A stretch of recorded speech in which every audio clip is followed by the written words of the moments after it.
আন কোনোবাই বা আন কিছু লোকে তোমাক বুৰ্বক সজাবলৈ চেষ্টা কৰি নিজেই বৰ মজা পাই আছো বুলি ভাবি আছে নেকি তেনে কাৰ্যৰ জৰিয়তে? আৰু তেওঁলোকৰ তেনে কাৰ্যৰ জৰিয়তে তুমি বৰ আঘাতপ্ৰাপ্ত হৈ গৈছা নেকি?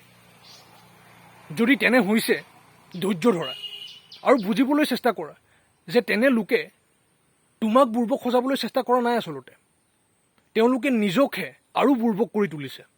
তেওঁলোকে বুজাই নাই যে তেনেধৰণৰ নিম্ন পৰ্যায়ৰ কাৰ্যত লিপ্ত হৈ তেওঁলোকে নিজৰ আন্তৰিক সম্ভাৱনাৰ বীজক গছকি পেলাইছে। তেওঁলোকে বুজাই নাই যে তেনে কাৰ্যত লিপ্ত হৈ তেওঁলোক নিজেই আৰু তীব্ৰতাৰে পতনৰ দিশে অগ্ৰসৰ হৈ আছে।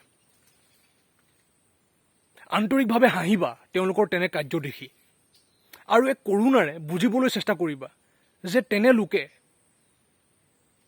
নিজৰ আন্তৰিক অশান্তিক বুজিবলৈ চেষ্টা কৰাই নাই সৎ ধৰণেৰে, বিবেকেৰে। ফলত নিজেও আন্তৰিকভাৱে অশান্ত হৈ আছে অতিকৈ আৰু আনকো অশান্ত কৰিবলৈ চেষ্টা কৰি আছে। তেনে লোকৰ পৰা, তেনে সংগৰ পৰা, তেওঁলোকৰ প্ৰভাৱৰ পৰা ক্ৰমান্বয়ে সুস্থ দূৰত্ব বজাই ৰাখিবা, সতৰ্ক হ'বা আৰু লগতে নিজৰ ফালেও চাবা। নিজেই কিমান পানীত আছা সেইটোও বুজিবলৈ চেষ্টা কৰিবা। নিজৰ ভুল ভ্ৰান্তিৰ পৰা উচিত শিক্ষা লৈ ক্ৰমান্বয়ে সমাধানৰ দিশে অগ্ৰসৰ হৈ যাব লাগিব আমি। নহ'লে আনৰ দ্বাৰা প্ৰতাৰিত হৈ আছো বুলি ভাবি থাকিম আৰু আনকো প্ৰতাৰিত কৰি থাকিম বিভিন্ন ধৰণেৰে। আমাৰ সকলোৰে ভিতৰত বিভিন্ন বিষাক্ত অভ্যাস আছে। সেইবোৰৰ গোলামী এৰি আমি ক্ৰমান্বয়ে বিবেকী হৈ মুক্তিৰ দিশে গৈ থাকিব লাগিব।